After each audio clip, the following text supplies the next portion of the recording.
Hello everyone, আজকে আমি বানাবো বাটার চিকেন রেসিপি। সেটা বানাবার জন্য আমি প্রথমেই নিয়ে নিচ্ছি 300 গ্রাম মতো চিকেন। এই দেখুন, চিকেনগুলো আমি ঠিক এইরকমভাবে লম্বা লম্বা করে কেটে নিয়েছি। এটা আমাদের চিকেনের ব্রেস্ট পার্টটা নিতে হবে। এখানে কোনো হাড় রাখা যাবে না, হাড়ের কোনো অংশ থাকবে না। দেখুন এইরকম লম্বা লম্বা করে কেটে নিয়েছি। প্রত্যেকটা পিস আমি এরকম লম্বা লম্বা সাইজের কেটে নিয়েছি।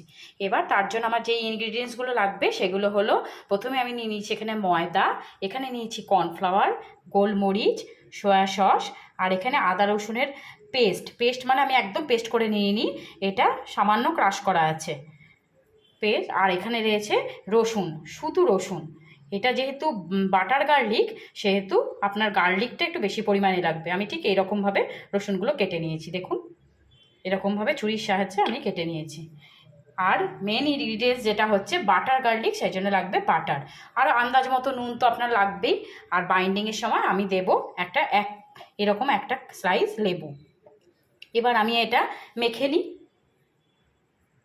এবার মেখে নেওয়ার জন্য আমি প্রথমেই দিয়ে দেব সামান্য পরিমাণ ময়দা। এটা বাইন্ডিংটা একটু ভালো হলে এটা খেতেও খুব টেস্ট হবে। এবার দিয়ে দিলাম কর্নফ্লাওয়ার। আপনাদের যেমন পরিমাণ চিকেন থাকবে সেই অনুপাতে এই পরিমাণটা কম বেশি করে করে নেবেন। আর দিয়ে নিলাম এখানে গোলমরিচ। গোলমরিচের টুকরো এটা দিলে, এর মধ্যে অন্য কিছু যেহেতু থাকছে না, অন্য কোনো মশলা, গোলমরিচটা দিলে ফ্লেভারটাও খুব ভালো আসে। এবার দিয়ে দিলাম সামান্য পরিমাণ সয়া সস। আর দিয়ে দিলাম যেটা আদা রসুন আমি পেস্ট কিংবা বলুন কুচি করে রেখেছি, সেই আদা রসুনটা। আর দিয়ে দিলাম আন্দাজ মতো লবণ।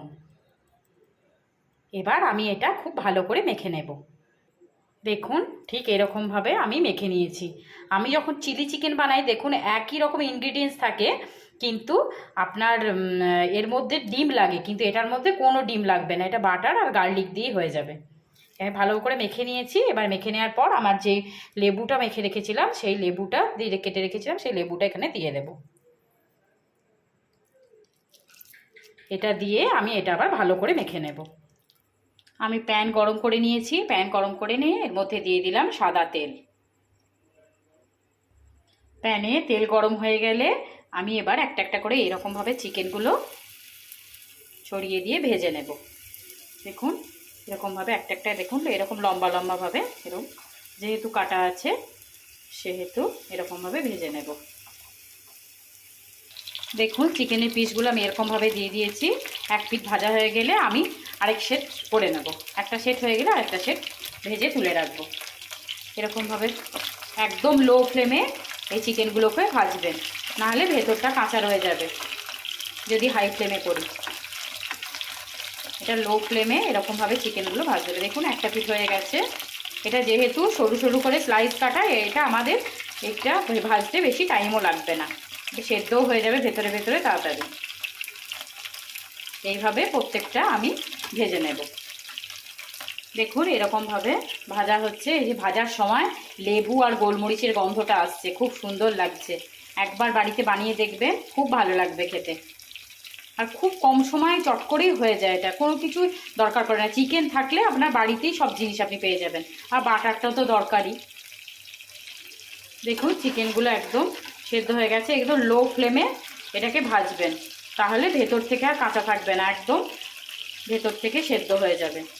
এবার আমি এটা তুলে রাখবো। এবার আরেকটা সেট আমি ভেজে নেব। দেখুন দুটো সেট ভেজে নেওয়ার পর আমার ঠিক এতগুলো এরকম হয়েছে ভেজে। এবার আমি এটা কড়াইয়ে করে নেব।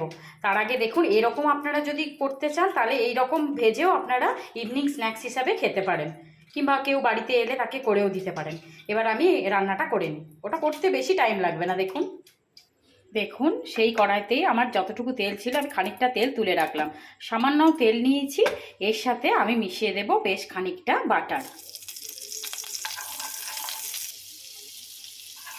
বেশ খানিকটা বাটার দিয়ে দিয়েছি। বাটারটা মেল্ট হয়ে এলে আমি এর মধ্যে এবার দিয়ে দেবো যেই রসুনগুলি আমি কুচি করে রেখেছিলাম। দেখুন ঠিক এইরকমভাবে সেই রসুনগুলো আমি এটা দিয়ে দিলাম। আমি কিন্তু এটা বেশি ভাজা ভাজা করব না, সামান্য নাড়াচাড়াতেই এই রান্নাটা হবে। তাহলে বেশি ভেজে গেলে রসুন যে ভাজার সে একটা ফ্লেভার সেটা চলে আসবে, কিন্তু সেটা করলে চলবে না, তাহলে রসুনটা পুড়ে গেলে হবে না এটা। এরকম হোয়াইটই থাকবে, এটা দেখুন একদম সাদা সাদা থাকবে। এবার এর মধ্যে আমি দিয়ে দেব সামান্য পরিমাণ ময়দা, ঠিক 1 চামচ মতো দিলেই যথেষ্ট। আমি 300 গ্রামের জন্য 1 চামচ দিয়েছি। দেখুন এরকমভাবে ময়দার সাথে আর রসুনের সাথে বাটারটা এরকমভাবে নাড়াচাড়া করার পর এই রকম আমার কালারটা এসছে, এইরকম, ঠিক এইরকম হবে। এরপরে আমি এর মধ্যে দিয়ে দেব 1 কাপ পরিমাণ উষ্ণ গরম জল, যাতে বেশি লিকুইড না হয়, একটু ঘন ঘন হবে। যেহেতু ময়দাটা আছে, আমি কর্নফ্লাওয়ার কিন্তু দেবো না। আমি কিন্তু এখানে ভালো করে শুনে নিন, আমি কিন্তু ময়দা ইউজ করছি। কর্নফ্লাওয়ার দিলেও যেমন থিকনেসটা আসে, সেরকম ময়দা দিলেও হবে, কিন্তু কর্নফ্লাওয়ার নয়, এখানে কিন্তু আমি ময়দাটা ইউজ করছি। দেখুন ঠিক এই রকম থিকনেস চলে এসছে, ঠিক এই রকম। আমি একদম লো ফ্লেমে কিন্তু রান্নাটা করছি। এবার এরকমভাবে বেশ খানিকক্ষণ নাড়াচাড়া করার পর এবার আমি এর মধ্যে দিয়ে দিলাম গোলমরিচ, কারণ আমি এখানে কোনো লঙ্কা ইউজ করছি না, সেই জন্য গোলমরিচটা একটু দিলে ঝাল ঝাল লাগবে, গোলমরিচ ফ্লেভারটাও ভাল লাগবে। আর দিলাম পরিমাণ মতো লবণ, কারণ চিকেনটা ভাজার সময় আমার লবণ দেওয়াই ছিল, সেই জন্য লবণটা আপনারা কম বেশি দিয়ে নেবেন। এটা সুন্দরভাবে নাড়াচাড়া করে নেব। দেখুন একদম খুব ভালো এসছে কালারটা। এবার আমি এখানে দিয়ে দেবো এগুলো, যেগুলো আমি চিকেনের পিসগুলো করে রেখেছিলাম, সেই চিকেনের টুকরোগুলো দিয়ে দেব। এবার দিয়ে এটা সামান্য নাড়াচাড়া করে আমি 2 মিনিটের জন্য এটা ঢাকা দিয়ে দেব।